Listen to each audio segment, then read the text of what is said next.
بسم الله الرحمن الرحيم. باب هجرة المسلم. دا باب دے په بیان دا قطع تعلق دے مسلمان بنده سره، مسلمان بنده سره قطع کلامی او قطع تعلق پر خودل ندی مبارک دا باب امام بخاری رحمت الله علیه منعقد کړو، پکې ګڼ شمیر احادیث مبارکه راوړي دي. لومبنی حدیث د حضرت انس ابن مالک رضی اللہ عنہ نے روایت دے ان رسول اللہ صلی اللہ علیہ وآلہ وسلم قال کہ رسول اللہ مبارک صلی اللہ علیہ وآلہ وسلم او فرمائل لا تباغضوا، مسلمانانو په خپل منځ کې بغض مکوئ، کینه مه ساتئ. ولا تحاسدوا، حسد مکوئ د یو بل سره. ولا تدابروا، او یو بل ته شاکوئ ما، مراد تینا یو بل سره تعلق پرې ښودل دي. وکونوا عباد الله اخوانا، او د خدای بندګانو په خپل منځ کې د رونو په شان اوسیږئ. ولا يحل لمسلم ان يهجر اخاه، یو مسلمان د پاره حلال او جایز نه دي چې تعلق پرېږدي د خپل مسلمان رور سره فوق 3 لیال، تدریو شپو نه زیات، دریو شپو او ورځو نه زیات د چا مسلمان سره تعلق پرې ښودل د یو مسلمان دپاره حلال او جایز نه دي. بل حدیث مبارک د حضرت ابو ایوب انصاری رضی اللہ عنہ نے روایت دی چې قال رسول اللہ صلی اللہ علیہ وآلہ وسلم، محبوب رسول اللہ مبارک صلی اللہ علیہ وآلہ وسلم او فرمائل لا يحل لأحد، د چا دپاره حلال او جایز ندی ان یهجر اخاه فوق 3 لیال، چې د خپل رور سره مسلمان رور سره 3 ورځو نه زیات تعلق پرېږدي، خبرې اترې د 3 ورځو نه زیات هغه پرېږدي. یلتقیان فیصد هذا ویصد هذا، چې کله دواړه یو بل ته مخې ته راشي نو یو اړخ ته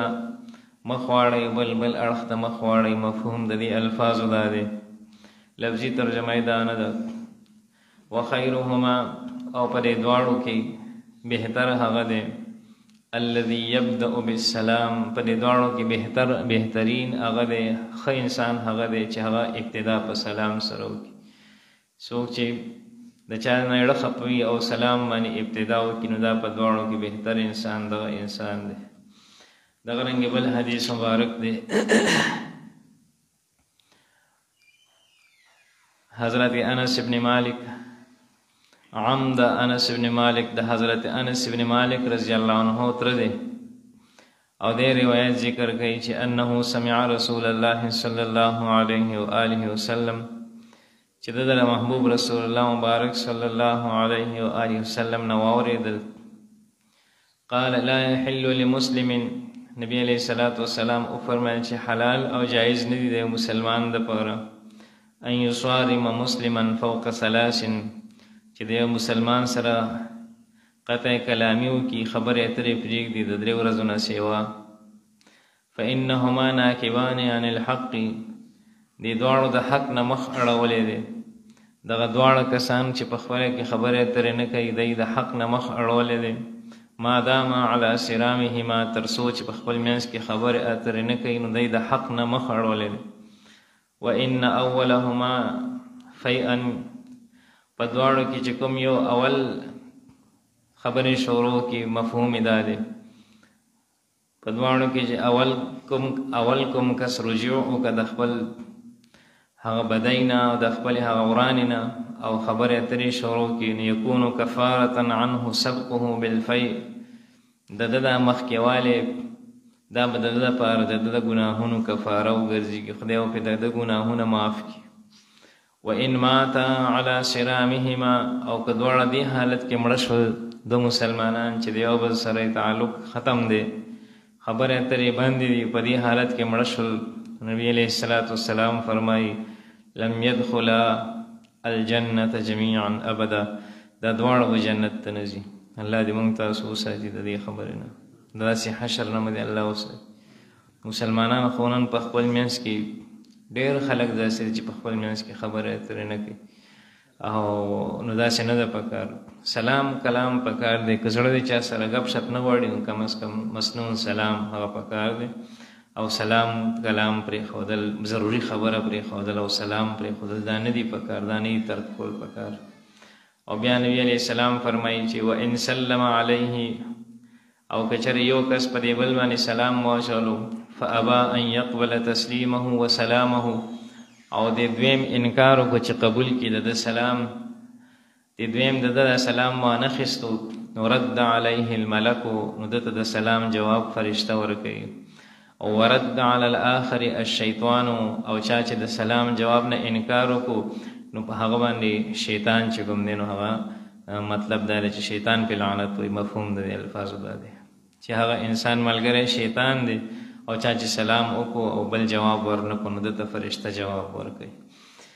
د دې باب آخري حدیث حضرت عائشہ رضی الله عنها نه روایت دی قالت قال رسول الله صلی الله علیه و آله وسلم محبوب رسول الله مبارک صلی الله علیه و آله وسلم خپل بیبي ته فرمایل انی لاعرف غضبک و رضاک خپل بیبي ته وایي چې زه د ستا ناراضتیا هغه پیژنم چې کله ته زمانه خفای او ناراضه نو قالت قلت وكيف تعرف ذلك یا رسول الله تاسو څنګه پته لګي د الله رسول چې زه اوس په دې وخت کې تاسو نه خفایم نو قال نبی علیہ السلام خپل بیبي ته حضرت عائشہ رضی الله عنها ته فرمایل انك اذا كنت راضيه ته چې کله زمانه خوشاله نو قلت بلا ورب محمد ته چې خبره کینو ته چې ما دې پر رب د محمد قسم وي و اذا كنت ساخطه او چې کله ته زمانه ناراضه نو قلت ته بیا وایي چې لا ورب ابراهیم بیا ته د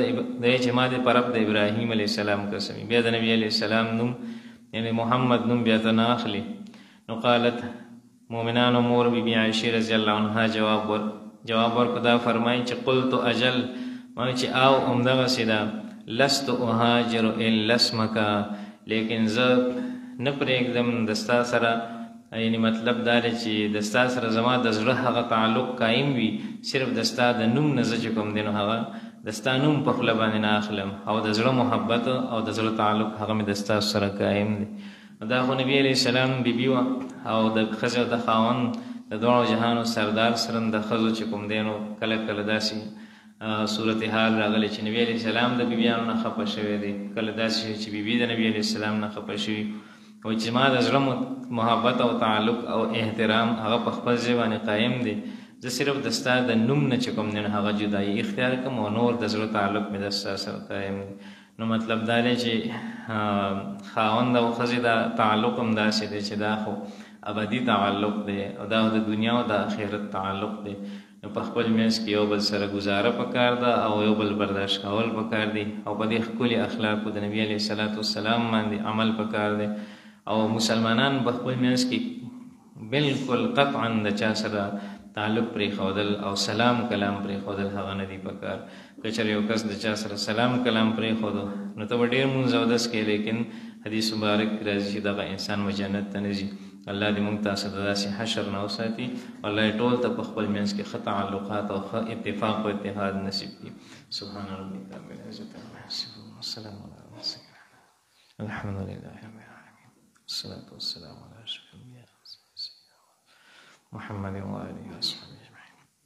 الله تعالی زموږ د ټولو ګناهونه معاف کړي نبی علیه السلام د ټولو امتیانو ګناهونه معاف کړي الله د ټولو حاضرینو ناستو قبوله کړي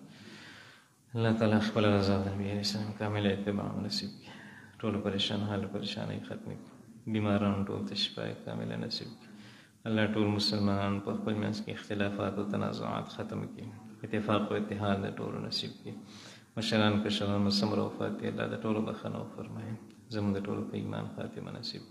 وصلی الله تعالی علی خیر خلقه سیدنا